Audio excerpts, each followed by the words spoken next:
Hello, good afternoon. Welcome to MK Community Brokers. My name is Mohammed. In this video, we're going to go over chapter 6, I should say, for the tow truck driving license. So, we're going to be going over the medium duty and heavy duty safe towing practices. So, with all of you, let's get started. Always keep in mind, terms explained in this chapter, these are important terms to remember. Heavy duty trucks can be more expensive than automobile, keep this in mind. And consequently, any damage that occurs to these vehicles during towing may be much more costly to repair. A general hook procedure, first and foremost, be seen. That's most important. Remember, for your safety at the scene, it is recommended that you wear reflective clothing so that you do not become a casualty while preparing to tow. Approach to disabled vehicles, Chapter 5, Section A. Contact police immediately for assistance with any situation that appears unsafe.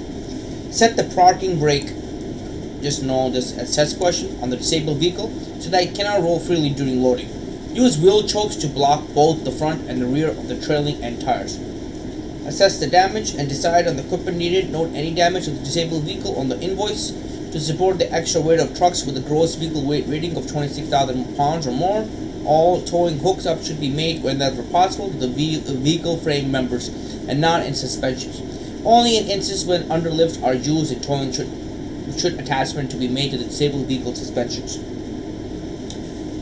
When towing from the front, chains must be attached under the front axle and extended to the frame of the disabled vehicle. The cradle and lifts are axle in chains as axle is raised, allowing the vehicle to be towed without being lifted too high. Just note, as damage can occur to any compromising springs if chains or underlift attachment force a left to right against them.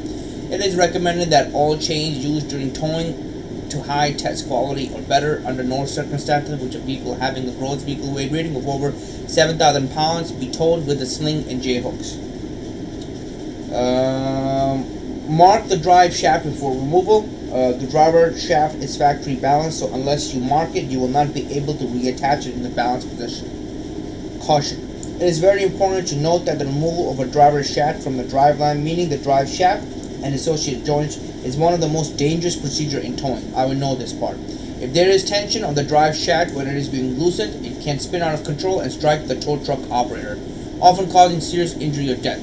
For this reason, you must always ensure the disabled vehicle is in neutral and the brake is released before removing the drive shaft. If there is a differential problem, then all drive axle must be removed and axle covers to cover and protect driver axle shaped opening should be installed to help prevent contamination or loss of wheel bearing lubrication.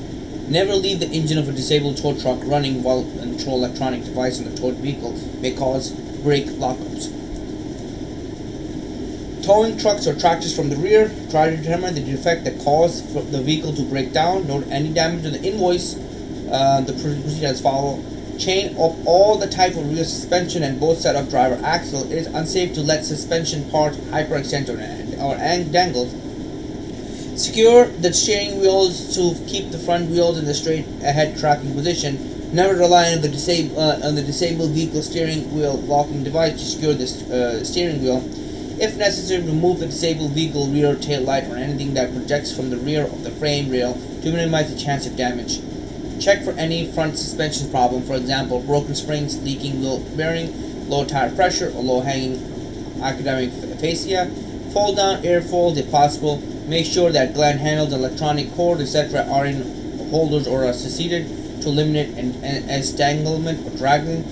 Install an auxiliary towing light bar on the disabled vehicle on the stop light, turn signal, and tail lights are visible to following to motorists. Do not use the headlights or four-way flashes on a disabled vehicle or a substitute for auxiliary tow lights because using them may blind falling traffic. Make sure that all windows and doors are closed and the hoods are firmly attached. Obviously, this is the whole process you have to follow. When using a truck hitch, attach chains to the frame of the unit to the suspensions.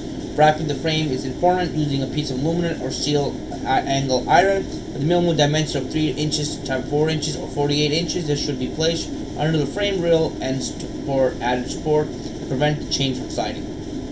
If using flip my page. If using an underlift frame forks lifting device, you know this part, they should be placed near the edge of the chassis rear cross member.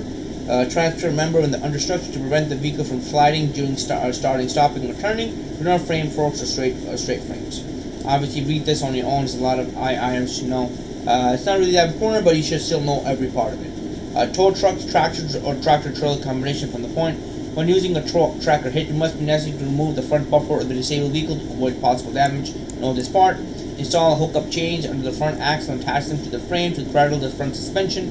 Place an angle iron under the front spring hanger to the frame suspension. This will support the chains and prevent the truck hitch from sliding into the radiator area, causing further damage. If you are using an underlift, install the front axle, front forks. Elevate the disabled unit so that the bottom of the steering wheels are a minimum of 10 inches. Know this part. About 10 inches above the road surface. On truck equipment air brake system, in order to charge the primary air system of the disabled vehicle, connect the air line from the tow truck reservoir system referred to the inlet fitting the disabled unit of air dryer. Release the emergency spring brake of the disabled truck. Do not back up the slack adjuster. Remove the drive shaft or axle when possible and place the removed part in the secure position on the disabled vehicle. When towing a single truck or tractor, install an auxiliary towing light bar in the rear of the disabled vehicle. When towing a tractor-trailer combination, connect the gland hand and electronic cord from front of the trailer. Install service and emergency airline with electronic cord from the tow truck on the front of the trailer. Through the disabled truck's mirror arms. Secure the steering wheel to the front wheels are pointed on the straight-headed tracking position. Make sure all windows and doors are closed. Again, this is the whole procedure you have to follow if you're doing certain things like that. And I will know all of it because you are going to be taking the test. During the tow, merge as follows. After the disabled vehicle is hooked up to secured, you should begin your merge into traffic. This should be done from the shoulder, if possible, and you should not enter a traffic lane until you have reached as appropriate traveling speed. Once the merge is complete, hazard lights should be turned off. Refer to Chapter 4, Section H1, Paragraph 3 for section. General rules and responsibility for safety, and whenever you see safety, there's always going to be a question. Follow the recommended maintenance inspection procedures provided by the manufacturer of all equipment that you use.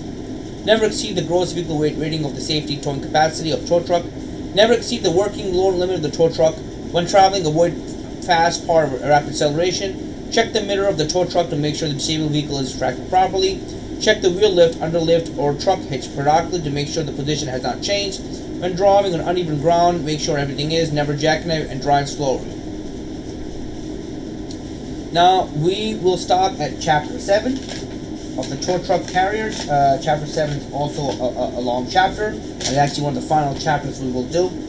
Let's finish with this. Thank you again, guys, for watching this video, and I hope you guys enjoyed it. If you guys have any other questions, comments, concerns, please comment, like, subscribe. I'll try my best on my part to help you out as much as I can. Thank you again, guys, for watching this video, and I hope you guys enjoyed it.